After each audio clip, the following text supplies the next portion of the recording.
But sir ಅದು ಒಂಥರ sir ಕೇಳಿ ನಾನು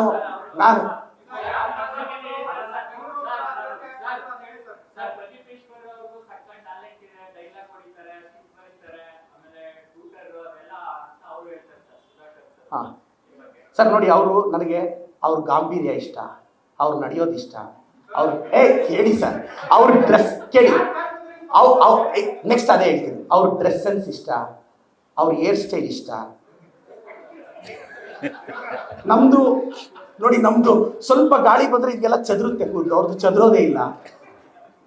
ವಿ ಶುಡ್ ಅಪ್ರಿಷಿಯೇಟ್. ಮತ್ತೆ ಅವ್ರು ನೋಡಿ ಒಂಥರ ಅವ್ರು ನಡೆದ್ರೆ ದಟ್ ಸಮಥಿಂಗ್ ಅದರಲ್ಲಿ ಗತ್ತು ಕಾಣಿಸುತ್ತೆ.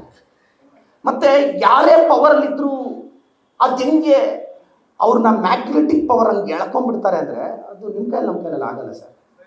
ನೋಡಿ, ಅವರು ಯಾರೇ ಪವರ್ಗೆ ಬಂದರೂ ಹಿಂಗೆ ಎಳ್ಕೊಂಡ್ಬಿಡ್ತಾರೆ. ಅವ್ರ ಹತ್ರ ಅದು ಯಾವ ಸ್ಕಿಲ್ಲೋ ಸ್ಪಿರಿಚುಯಾಲಿಟಿಯಲ್ಲಿ ನನಗೆ ಗೊತ್ತಿಲ್ಲ ಸರ್. ಸರ್ ಈಗ ಹೇಳಿ ಸರ್, ನಮ್ಮಲ್ಲಿ ಹೇಳ್ಬಿಡ್ತೀನಿ ನೋಡಿ, ನಮ್ಮಲ್ಲಿ 2019 ಬೈ ಎಲೆಕ್ಷನಲ್ಲಿ ಕಾಂಗ್ರೆಸ್ಸಿಂದ ಆಂಜನಪ್ಪ ಸರ್ ಅಂತ ಸ್ಪರ್ಧೆ, ಅವ್ರ ವಿರುದ್ಧ ನಿಂತಿದ್ರು. ಅವರು 30,000 ಓಟಲ್ಲಿ ಸೋತರು. ನಮ್ಮ ಕಾಂಗ್ರೆಸ್ ಪಕ್ಷದ 1983 ಅವ್ರ ಅಭ್ಯರ್ಥಿ, ಸೀನಿಯರ್ ಕಾಂಗ್ರೆಸ್ ಪೊಲಿಟಿಷಿಯನ್, ಈಗ KPCCಯಲ್ಲಿ ಅವ್ರ ಉನ್ನತ ಜನರಲ್ ಸೆಕ್ರೆಟರಿ. ಅವರೀಗ ಆಂಜನಪ್ಪ ಅವ್ರ ಹತ್ರ ಹೋಗಿ ಅವ್ರ ಕಾಲಕ್ಕೆ ಬಿದ್ದು ಹಣ ಮಾತಾಡಿಸಿ ಅಂತ ಕೇಳಿದ್ದಾರೆ. ನಮ್ಮ ಕೆಲವರು ಮಾಜಿ MLAಗಳನ್ನು ಅಪ್ರೋಚ್ ಆಗಿದ್ದಾರೆ.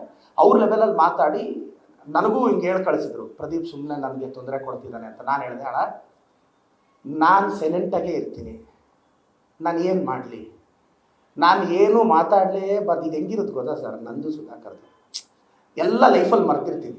ಈ ಎಲ್ಲ ದೇವಸ್ಥಾನದ ಹತ್ರ ಹಳೆ ಲವರ್ ಕಾಣಿಸಿದ್ರೆ ಏನಾಗುತ್ತೆ ಅಲ್ಲಲ್ಲ, ಎಲ್ಲ ಮರ್ತಿರ್ತೀವಿ ಲೈಫಲ್ಲಿ. ದೇವಸ್ಥಾನದ ಹತ್ರ ಹಳೆ ಲವರ್ ಕಾಣಿಸಿದಾಗ ಹಂಗೆ ಫ್ಲ್ಯಾಶ್ ಬ್ಯಾಕ್.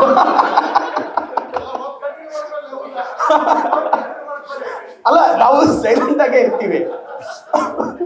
ಈ ದೇವಸ್ಥಾನದ ಹತ್ರ ಈಗ ನಾನು ಸುಮ್ಮನೆ ಇರ್ತೀನಿ, ಪ್ರೆಸ್ ಅವ್ರು ಬಂದು ಕೇಳ್ತಾರೆ, ನಾನು ಮೆಂಟಲಿ ಪ್ರಿಪೇರ್ ಆಗಿ ಹೋಗಿರ್ತೀನಿ, ಇನ್ಮೇಲೆ ಏನು ಮಾತಾಡಬಾರ್ದು.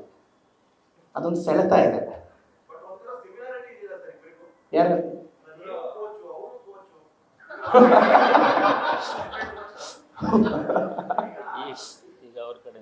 Correct.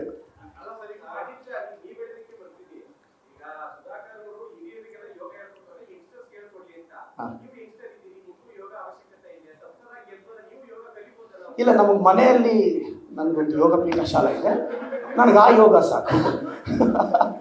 I am restricted to that. Thank you so much sir.